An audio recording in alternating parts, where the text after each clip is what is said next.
ಏನ್ ಪುಟ್ಟಿ ಇವತ್ತು ನಡ್ಕೊಂಡು ಬರ್ತಾ ಇದೀಯಾ? ನಿನ್ ಸ್ಕೂಟರ್ ಎಲ್ಲೇ? ಇನ್ಮೇಲೆ ಸ್ಕೂಟರ್ ತರೋದಿಲ್ಲಪ್ಪ, ಸುಮ್ಮನೆ ಪೆಟ್ರೋಲಿಗೆ ದುಡ್ಡು ವೇಸ್ಟ್. ಬೇಕಾದಾಗ ಮಾತ್ರ ತರ್ತೀನಿ. ನನಗೆ ಕೆಲಸ ಹೊರಟೋಯ್ತಪ್ಪ. ಹೇಳಿದ್ದು ವಿದ್ಯಾ. ಹೋಗ್ಲಿ ಬಿಡು, ನನಗೆ ಬಹಳ ಸಂತೋಷ ಆಯ್ತು. ಸಂತೋಷ ಯಾಕಪ್ಪ?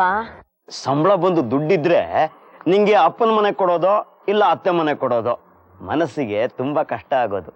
ನಮ್ಮ ಮೇಟ್ರು ಹೇಳ್ತಿದ್ದ ಹಾಗೆ ಹ್ಯಾಮ್ಲೆಟ್ ತರ ಆಗ್ಬಿಡೋದು ನಿನ್ನ ಮನಸ್ಸು. ಈಗ ನೋಡು, ಕೆಲಸ ಇಲ್ಲದೆ ಇದ್ರೆ ಒಂಥರ ಹಾಯ್ ಅಲ್ವಾ? ದುಡ್ಡಿದ್ರೆ ಅದನ್ನ ಯಾವುದಕ್ಕೆ ಖರ್ಚು ಮಾಡಬೇಕು ಅಂತ 100 ಯೋಚನೆ ಇರುತ್ತೆ. ದುಡ್ಡಿಲ್ದೇ ಇದ್ರೆ ಏನು ಯೋಚನೆನೇ ಇರಲ್ಲ. ಅಪ್ಪ, ನೆನ್ನೆ ಬಂದಿದ್ದೆ ನಿಮಗೆ ಶಾಲ್ ತಗೊಂಡು. ಗೊತ್ತು, ನಾನು ಮಂಡಿ ಲೆಕ್ಕ ಬರೆಯಕ್ ಹೋಗಿದ್ದೆ. ನೀವ್ ಯಾಕಪ್ಪ ಈ ವಯಸ್ಸಲ್ಲಿ ಲೆಕ್ಕ ಬರೆಯಕ್ ಹೋಗ್ಬೇಕು? 750 ರೂಪಾಯಿ ಕೊಡ್ತಾರೆ ಪುಟ್ಟೆ. ಆ ದುಡ್ಡೆಲ್ಲ ಬಸ್ ಚಾರ್ಜ್ಗೆ ಖರ್ಚಾಗತ್ತಲ್ಲಪ್ಪ. ಬಸ್ಸಲ್ಲಿ ಹೋಗಲ್ಲ ಪುಟ್ಟೆ, ಒಂದು ಜಟ್ಕಾ ಗಾಡಿ ನೋಡ್ಕೊಂಡಿದ್ದೀನಿ, ಅದು ದಿನ ಅದೇ ದಾರಿಲೇ ಹೋಗುತ್ತೆ. ಜಟ್ಕಾ ಗಾಡಿಗೆ ಇನ್ನೂ ದುಡ್ಡು ಖರ್ಚಾಗತ್ತಲ್ಲಪ್ಪ, ದೂರ ಬೇರೆ. ಅಯ್ಯ, ನಾನು ಜಟ್ಕಾ ಗಾಡಿ ಒಳಗಡೆ ಹೋಗಲ್ಲ ಪುಟ್ಟೆ, ಜಟ್ಕಾ ಗಾಡಿ ಹಿಂದೆ ನಡ್ಕೊಂಡು ಹೋಗ್ತೀನಿ. ಅದು ದಿನ ಅದೇ ದಾರಿಲಿ ಅದೇ ಟೈಮ್ಗೆ ಹೋಗುತ್ತೆ. ಹಿಂದೆನೇ ನಡ್ಕೊಂಡು ಹೋದ್ರೆ ಬೇಜಾರು ಆಗಲ್ಲ, ಬೇಗಲೂ ಹೋಗ್ಬೋದು.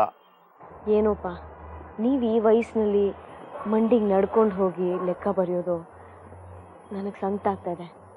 ಅಯ್ಯ, ಸಂತೋಷ ಪಡೋ ವಿಷಯಕ್ಕೆ ಸಂಕಟ ಯಾಕೆ ಪುಟ್ಟಿ? ಅದರಲ್ಲಿ 3 ಥರದ ಅನುಕೂಲ ಇದೆ.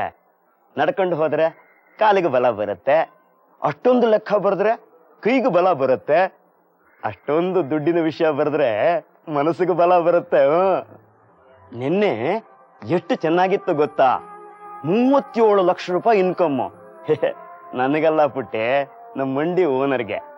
ಯಾರಿಗೆ ಆಗ್ಲಿ ಅಷ್ಟೊಂದು ಆದಾಯ ಇದೆ ಅಂತ ಬರೆದ್ರೆ ಮನಸ್ಸಿಗೆ ಎಷ್ಟು ಸಂತೋಷ ಆಗತ್ತೆ ಗೊತ್ತಾ? ನಮಗೆ ಬರ್ಲಿಲ್ವಲ್ಲ ಅಂತ ದುಃಖ ಆಗತ್ತೆ ಅನ್ನೋ, ಆದ್ರೂ ನನ್ನ ಕೈಗಳಲ್ಲಿ ಅಷ್ಟೊಂದು ದುಡ್ಡಿನ ವಿಷಯ ಬರಿತೀನಲ್ಲ ಅಂತ ತುಂಬಾ ಸಂತೋಷ ಆಗತ್ತೆ.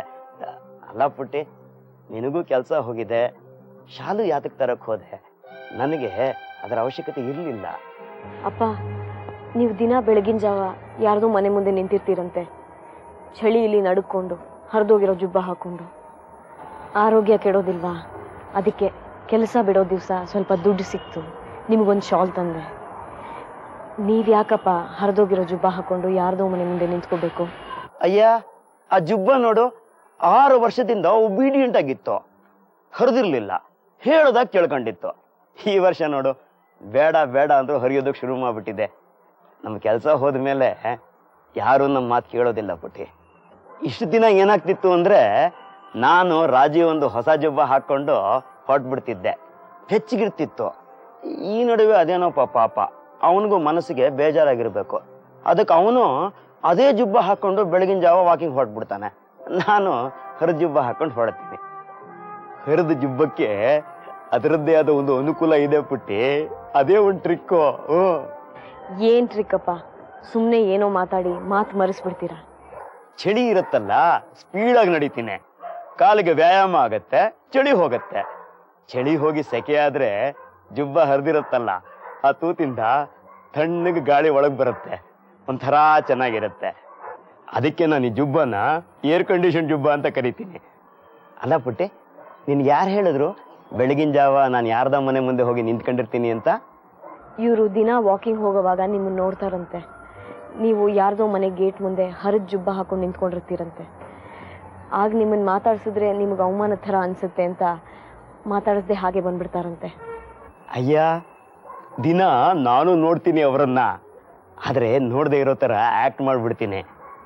ನಾನು ಮಾತಾಡಿಸಿದ್ರೆ ಅವ್ರಿಗೆ ಅವಮಾನ ಆಗತ್ತೆ ಅಂತ ನಾ ಸುಮ್ಮನಾಗ್ತೀನಿ, ನನ್ನ ಮಾತಾಡಿಸಿದ್ರೆ ನನಗೆ ಅವಮಾನ ಆಗತ್ತೆ ಅಂತ ಅವ್ರು ಸುಮ್ಮನಾಗ್ತಾರೆ. ಇಬ್ರು ಡ್ರಾಮಾ ಆಡ್ತೀವಿ ಅಷ್ಟೇ.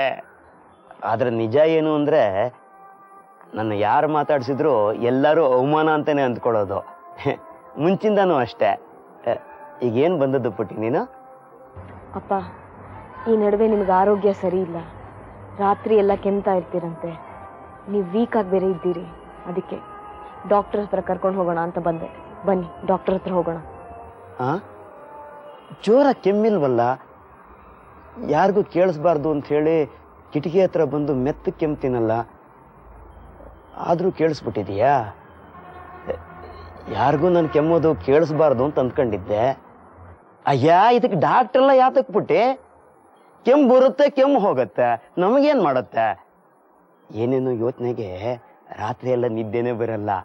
ಈ ಕೆಮ್ಮಾದ್ರೂ ಇದ್ರೆ ಸ್ವಲ್ಪ ಟೈಮ್ ಪಾಸ್ ಆಗತ್ತೆ. ಇಲ್ದೆ ಹೋದ್ರೆ ರಾತ್ರಿ ಹೊತ್ತು ನಿದ್ದೆ ಇಲ್ದೆ ಸುಮ್ನೆ ಎದ್ದು ಕೂತಿರೋದು ಬಲೆ ಕಷ್ಟ. ಸುಮ್ನೆ ಏನೇನೋ ಹೇಳ್ಬೇಡಿಪ್ಪ. ಡಾಕ್ಟರ್ ಹತ್ರ ಹೋದ್ರೆ ಈ ನಡುವೆ 100 ರೂಪಾಯಿ ಕೇಳ್ತಾರೆ. ದುಡ್ಡು ನಿನ್ನ ಹತ್ರನೂ ಇಲ್ಲ, ನನ್ನ ಹತ್ರನೂ ಇಲ್ಲ. ಸುಮ್ನೆ ಇದ್ಬೋಣ ಬಿಡು. ಇನ್ಮೇಲೆ ಮನೆಯಿಂದ ದೂರ ಹೋಗಿ ಕೆಮ್ತೇನೆ. ಯಾರಿಗೂ ಡಿಸ್ಟರ್ಬ್ ಆಗಲ್ಲ. ಅಪ್ಪ, ಬೇರೆ ಜುಬ್ಬ ಹಾಕೊಂಡು ನಡೀರಿ. ಡಾಕ್ಟರ್ ಹತ್ರ ಹೋಗಿ ಟೆಸ್ಟ್ ಮಾಡಿಸ್ಕೊಳ್ಳೋಣ ಬನ್ನಿ ನೀವು.